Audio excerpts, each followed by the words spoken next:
To Bimmer Learning Center. Bersama saya, Bara. Saya akan melanjutkan membacakan sebuah buku berjudul Meditation, karya Marcus Aurelius yang diterbitkan oleh Naura Books. Buku 7. Apakah yang dimaksud dengan keburukan? Inilah sesuatu yang sering kau lihat. Dan untuk menghadapi segala kemungkinan yang terjadi, kau harus selalu mengingat dalam pikiranmu bahwa kau telah sering melihat ini sebelumnya. Dimanapun, kau akan menemukan hal yang sama. Sejarah penuh dengan hal itu, baik di zaman kuno, zaman yang lebih baru, atau zaman modern. Kota dan rumah tangga pun penuh dengan situasi seperti itu. Tidak ada yang baru. Semuanya serba lazim dan berumur pendek. Bagaimana mungkin prinsip-prinsip kita bisa mati, kecuali jika impresi atau pikiran yang berhubungan dengannya telah tiada? Dan keputusan ada padamu jika kau ingin menghidupkannya kembali secara konstan. Apakah aku dapat membuat penilaian tentang situasi ini? Kalau bisa, kenapa merasa terganggu? Semua yang ada di luar pikiranku tidak berarti apa-apa. Yakinlah akan hal ini, dan kau akan berdiri tegak. Kau memiliki kemampuan untuk memulihkan hidupmu. Lihatlah kembali hal-hal seperti yang biasa kau lihat, karena disinilah pemulihan hidupmu berada. Dunia pertunjukan yang tiada artinya, drama di atas panggung, rombongan dan kawanan hewan, berlatih menggunakan tombak sambil naik kuda, tulang yang dilemparkan ke anjing-anjing kecil, memberikan makan ikan di kolam dengan melemparkan remah-remah roti, semut-semut pekerja yang memanggul beban, tikus-tikus kecil yang berlarian ketakutan, boneka yang ditarik ke sana kemari oleh tali temali, semuanya sebenarnya sama. Maka sudah merupakan tugasmu yang berada di tengah semua ini untuk menunjukkan suasana hati yang baik dan bukan kesombongan. Perlu diingat bahwa nilai dari setiap orang sama besarnya dengan nilai segala sesuatu yang ia kerjakan. Dalam percakapan, kau harus mengikuti dengan cermat apa yang dikatakan. Dan dalam tindakan apapun, kau harus mengikuti dengan cermat apa yang terjadi. Dalam kasus terakhir, kau harus segera melihat apa manfaat dan hubungan dari setiap tindakan. Sedangkan dari kasus pertama, perhatikan dengan cermat apa yang dimaksud dalam percakapan tersebut. Apakah pemahamanku cukup untuk tugas ini atau tidak? Jika iya, aku akan menggunakannya untuk tugasku sebagai instrumen yang diberikan kepadaku oleh kodrat keseluruhan. Namun jika tidak cukup, maka aku akan mundur dari tugas ini dan memberi jalan kepada seseorang yang mampu mengerjakannya dengan lebih baik, kecuali ada alasan bagiku untuk tidak melakukannya, atau melakukannya sebaik mungkin, menerima bantuan orang yang bekerja sama dengan pikiran pengendaliku, bisa melakukan apa yang dibutuhkan saat ini dan berguna bagi kepentingan masyarakat. Karena apapun yang bisa kulakukan, sendiri maupun dengan orang lain, harus memiliki fokus ini, manfaat dan harmoni bersama. Berapa banyak yang pernah menjadi terkenal, sekarang dilupakan. Dan berapa banyak yang memuja-muja ketenaran mereka, telah lama tiada. Jangan pernah merasa malu untuk menerima bantuan, karena inilah tugasmu untuk menyelesaikan tugas yang diberikan, layaknya serdadu yang datang menyerbu sebuah kota. Lalu, bagaimana jika keadaanmu payah dan tidak bisa memanjat dinding jembatan sendiri? Padahal dengan bantuan orang lain, ini bisa dilakukan dengan mudah. Jangan biarkan masa depan mengganggumu. Kau akan sampai padanya jika itu yang kau perlukan, dengan memiliki nalar yang sama dengan yang kau gunakan sekarang pada masa kini. Segala sesuatunya saling berkaitan dengan satu sama lain, dan ikatan tersebut sakral. Dan nyaris tak ada satu hal pun yang tak terhubung dengan yang lainnya, karena semuanya telah diselaraskan dan mereka membentuk tatanan alam semesta yang sama. Hanya terdapat satu alam semesta yang terdiri dari semua hal yang ada, dan satu yang ilahi yang meliputi segala sesuatunya. Dan hanya ada satu substansi, satu hukum, satu rasio yang memayungi semua makhluk rasional, juga satu kebenaran. Jika memang ada, maka hanya ada satu kesempurnaan untuk semua makhluk yang berbagi dalam pola pikir yang sama. Semua yang bersifat materi akan hilang lenyap dalam substansi universal, dan semua yang formal akan dengan segera kembali ke dalam nalar yang bersifat universal. Dan semua kenangan tentang segala sesuatu akan dengan cepat terkubur dalam kekekalan. Bagi semua makhluk rasional, bertindak selaras dengan alam sama artinya bertindak sesuai dengan nalar. Berdirilah dengan tegak, atau kau akan ditopang untuk tetap tegak. Sama halnya dengan anggota-anggota tubuh yang disatukan, demikian pula makhluk-makhluk rasional mewujud secara terpisah, tetapi diciptakan untuk satu tujuan yang sama. Dan persepsi akan hal ini akan terlihat lebih jelas bagimu jika kau terus berkata kepada dirimu, "Aku adalah anggota tubuh dari sebuah sistem tubuh gabungan makhluk rasional." Namun, jika kau mengubahnya dengan menggunakan satu huruf R, melos menjadi meros, kau akan menyebut dirimu sebagai sebuah bagian alih-alih anggota. Maka kau belum tentu tulus mencintai sesama. Berbuat baik demi kebaikan itu sendiri belum membantumu senang. Kau masih melakukannya sebagai kewajiban saja, belum sebagai kebaikan untuk dirimu sendiri. Biarlah hal-hal eksternal mempengaruhi apapun yang bisa dipengaruhi oleh mereka dengan semaunya. Dan biarkan mereka mengeluh jika mereka mau. Aku sendiri belum tersakiti kecuali aku menilai bahwa yang telah terjadi adalah sesuatu yang buruk, dan aku memiliki kemampuan untuk tidak menilai demikian. Apapun yang dilakukan atau dikatakan oleh orang lain, aku harus tetap menjadi orang baik, seolah-olah seperti emas atau zamrud, maupun pakaian kerajaan berwarna ungu. Katakan, apapun yang dilakukan atau dikatakan oleh orang lain, aku harus tetap menjadi zamrud dan tetap memendarkan warnaku sendiri. Pikiran pengendali tidak mengganggu dirinya sendiri. Maksudku, ia tidak pernah menakuti dirinya sendiri atau menyakiti dirinya sendiri.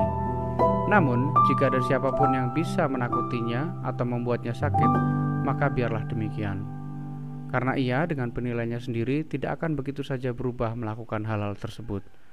Biarkan tubuh merawat dirinya sendiri, sejauh yang bisa dilakukan, agar ia tidak menderita apapun, dan biarkan ia bicara jika ia menderita. Namun jiwa itu sendiri yang bisa merasakan ketakutan atau kesakitan, yang seutuhnya memiliki kemampuan untuk membentuk penilaian terhadap hal-hal ini, tidak akan menderita sama sekali karena ia tidak akan terburu-buru untuk membuat penilaian. Dalam dirinya sendiri, pikiran pengendali tidak menginginkan apapun kecuali ia menciptakan kebutuhan bagi dirinya sendiri. Maka ia bebas dari gangguan dan halangan, kecuali ia ingin mengganggu dan menghalangi dirinya sendiri. Eudaimonia atau kebahagiaan adalah keilahian yang ramah atau berkah ilahi. Lalu apa yang kau lakukan di sini, oh imajinasiku? Aku memintamu dengan menyebut nama para dewa. Pergilah dengan cara kau datang, karena aku tidak membutuhkanmu. Namun kau datang seperti kebiasaan lamamu. Aku tidak marah padamu. Pergi saja. Apakah ada orang yang takut akan perubahan? Apakah ada sesuatu yang terjadi tanpa melalui sebuah proses perubahan? Apakah yang lebih menyenangkan atau lebih sesuai dengan kodrat universal yang berlaku daripada perubahan? Bisakah kau mandi air hangat jika kayu tidak mengalami proses perubahan? Bisakah kau mendapatkan nutrisi jika makanan tidak mengalami proses perubahan? Dan apakah hal lain yang berguna bisa berhasil dicapai tanpa mengalami proses perubahan? Tidakkah kau mengerti bahwa kau sendiri pun perlu berubah, dan perubahan itu juga dibutuhkan oleh kodrat keseluruhan? Semua dari tubuh kita dibawa melewati substansi universal, seperti melalui arus yang hebat, mewujud menjadi satu kodrat dengan keseluruhan dan bekerja sama dengannya, sebagaimana anggota-anggota tubuh kita saling bekerja. Berapa banyak Chrysippus, Socrates, dan Epictetus yang sudah ditelan oleh keabadian? Dan biarkan pikiran yang sama menghampirimu tentang siapapun dan apapun. Hanya ada satu hal yang membuat diriku cemas, yaitu jika aku melakukan sesuatu yang tidak diperkenankan oleh tubuh manusia, atau memang tidak dimaksudkan dengan cara seperti ini, atau belum diperkenankan. Segera kau akan melupakan semuanya. Segera semuanya akan melupakanmu. Sudah menjadi kodrat manusia untuk mencintai bahkan orang-orang yang telah berbuat salah. Dan ini yang terjadi, yaitu ketika mereka melakukan kesalahan, kau ingat bahwa semua manusia bersaudara, dan bahwa mereka melakukan kesalahan karena ketidaktahuan dan ketidaksengajaan, dan bahwa dalam waktu dekat kau dan mereka akan mati. Dan di atas segalanya, bahwa si pelaku kesalahan tidak menyakitimu, karena ia tidak membuat pikiran pengendalimu lebih buruk daripada sebelumnya. Kodrat universal menggunakan substansi di atas alam semesta bagaikan lilin. Kini membentuk sebuah wujud kuda, kemudian ketika dilelehkan ia menggunakan materinya untuk membentuk sebuah pohon, lalu manusia, lalu untuk hal yang lain. Dan setiap hal tersebut hidup hanya dalam kurun waktu yang sangat singkat.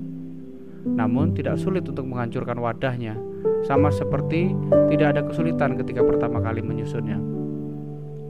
Wajah yang memberenggut bertentangan dengan alam.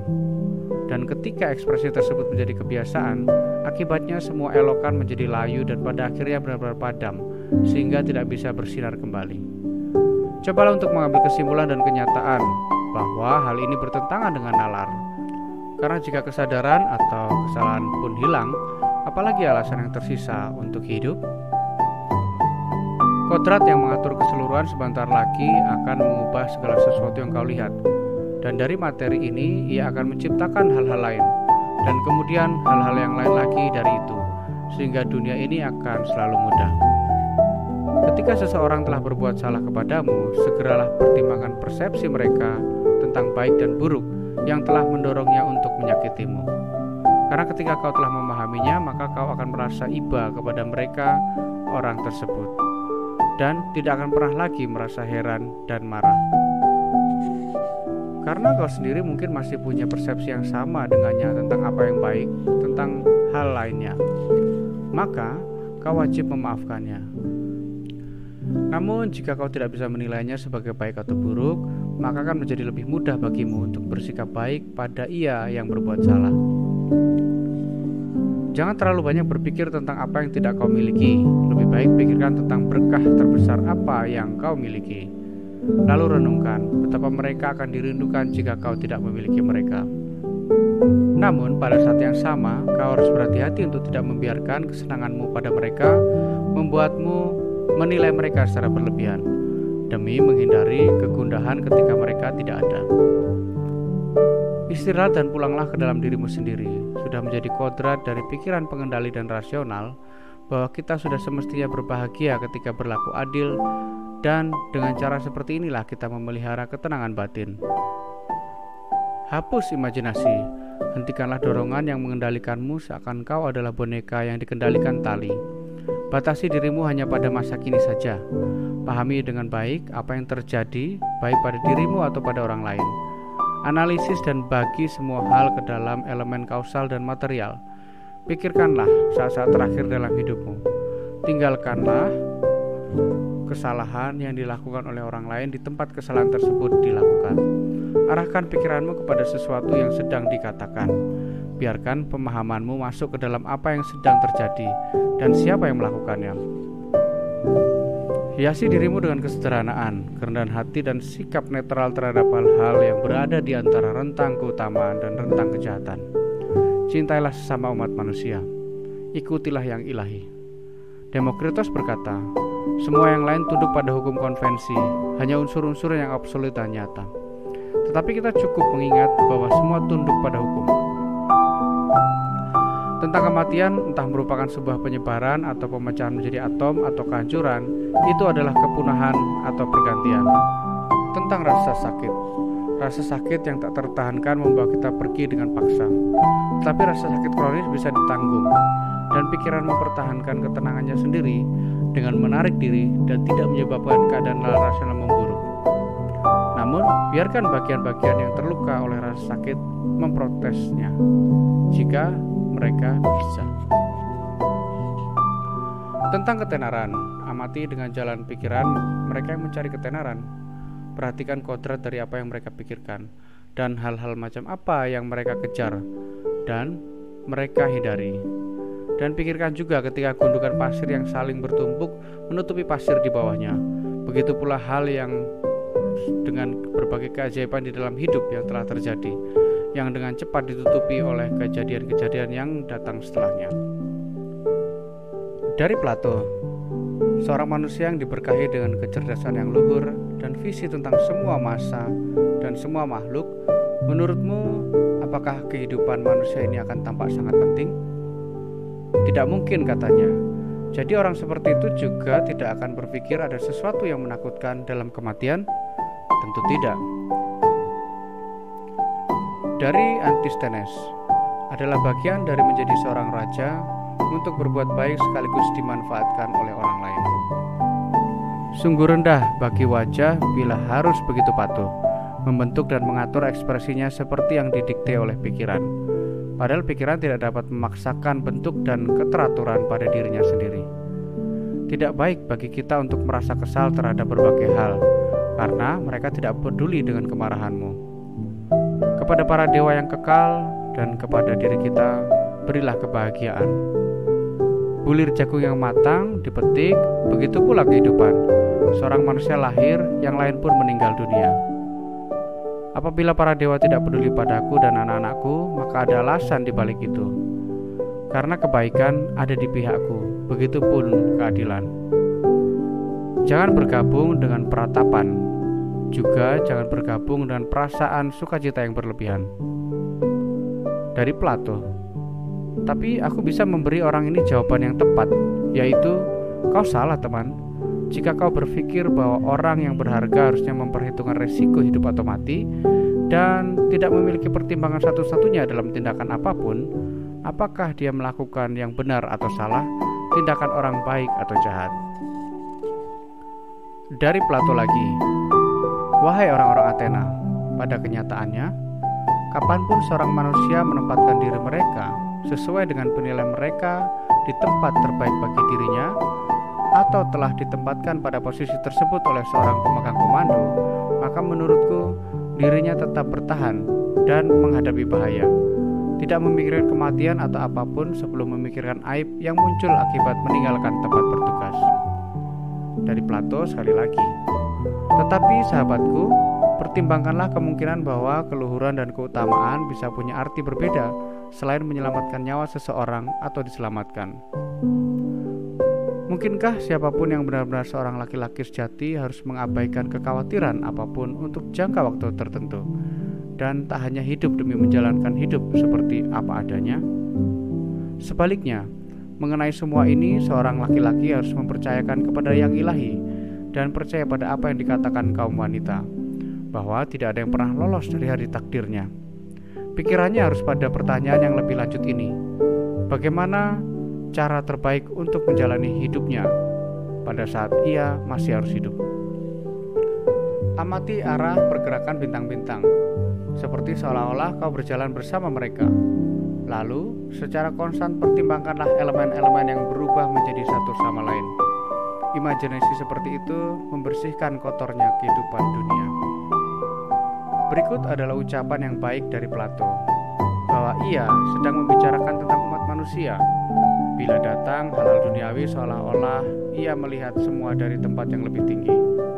Di sini kita bisa melihat sekelompok hewan gembala, para tentara, para pekerja pertanian, pernikahan, perjanjian, kelahiran, kematian, hiruk-pikuk mahkamah keadilan, tempat-tempat terpencil, berbagai bangsa, perayaan, ratapan, pasar-pasar, percampuran antar begitu banyak hal dan kombinasi yang rapi dari hal-hal yang begitu bertentangan.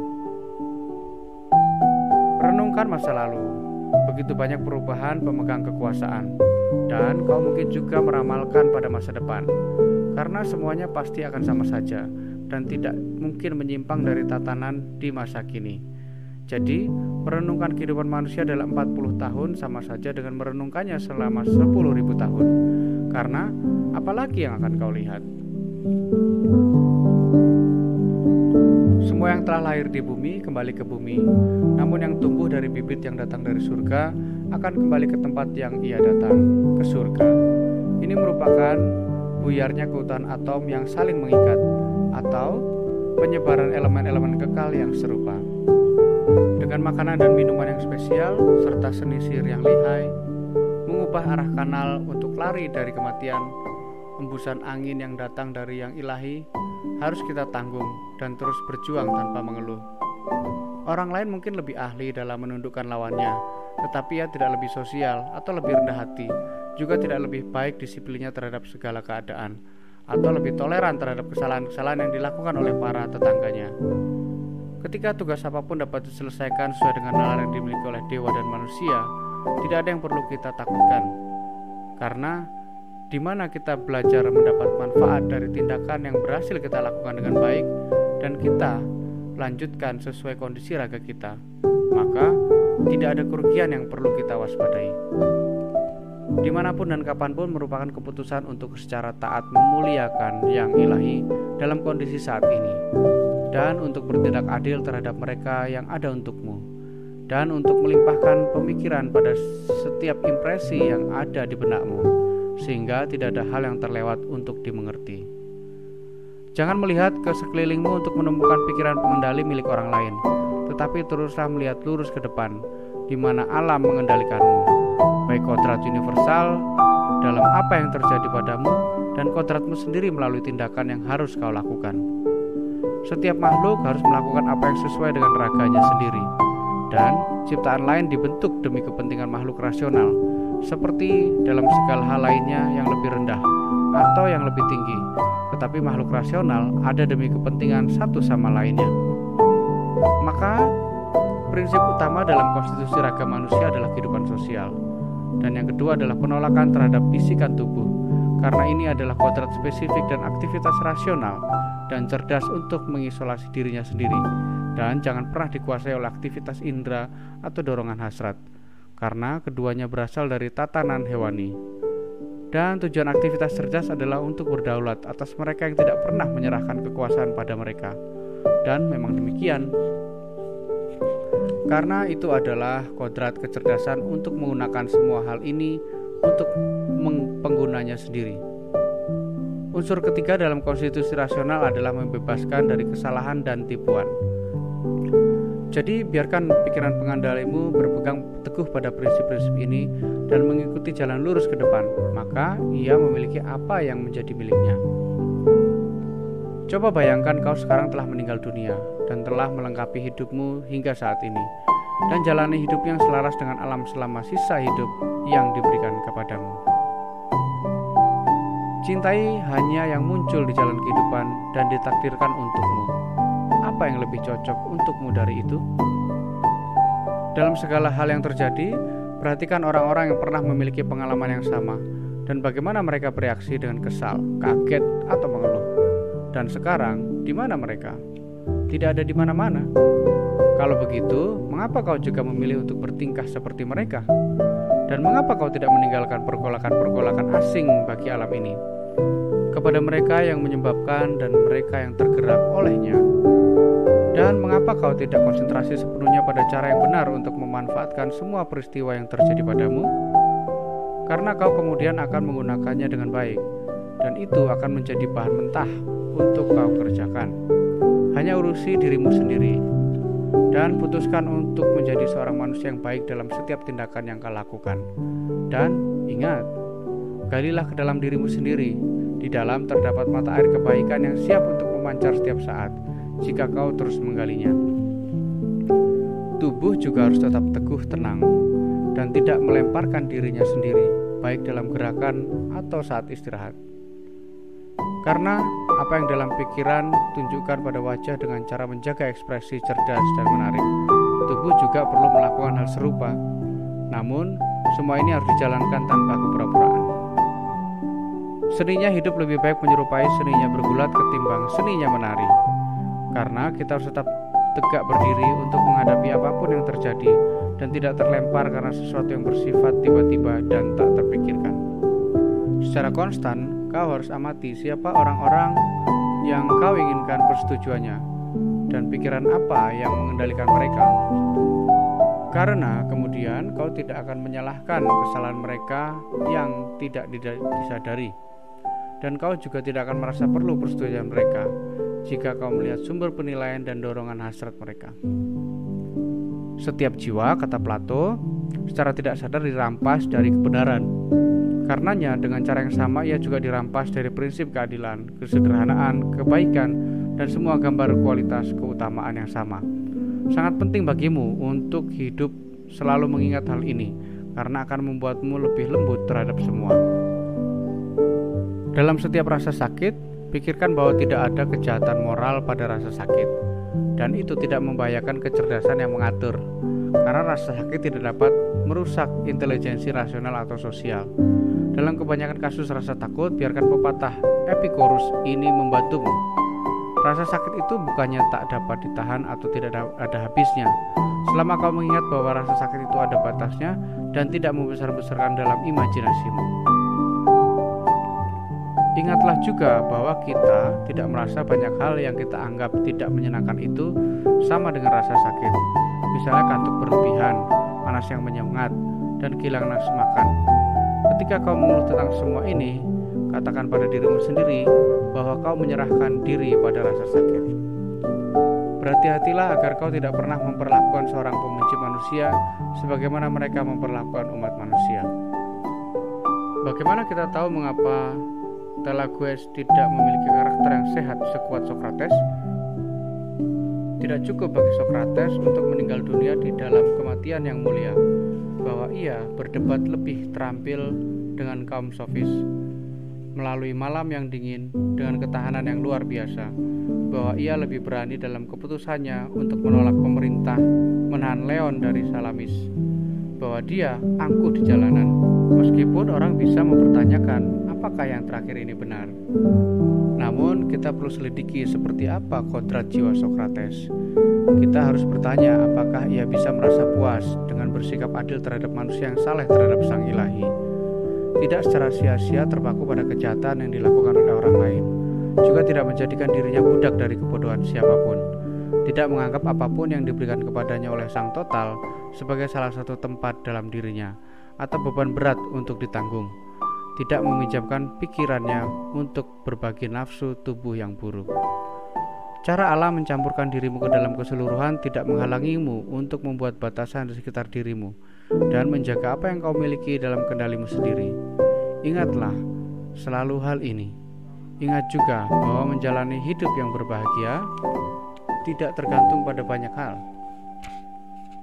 Dan karena kau telah melepaskan harapan untuk menjadi seorang filsuf dan untuk memiliki kemampuan di bidang pengetahuan alam, maka jangan berputus asa dalam mengharapkan untuk menjadi jiwa yang bebas, rendah hati, berkesadaran sosial, dan taat pada yang ilahi.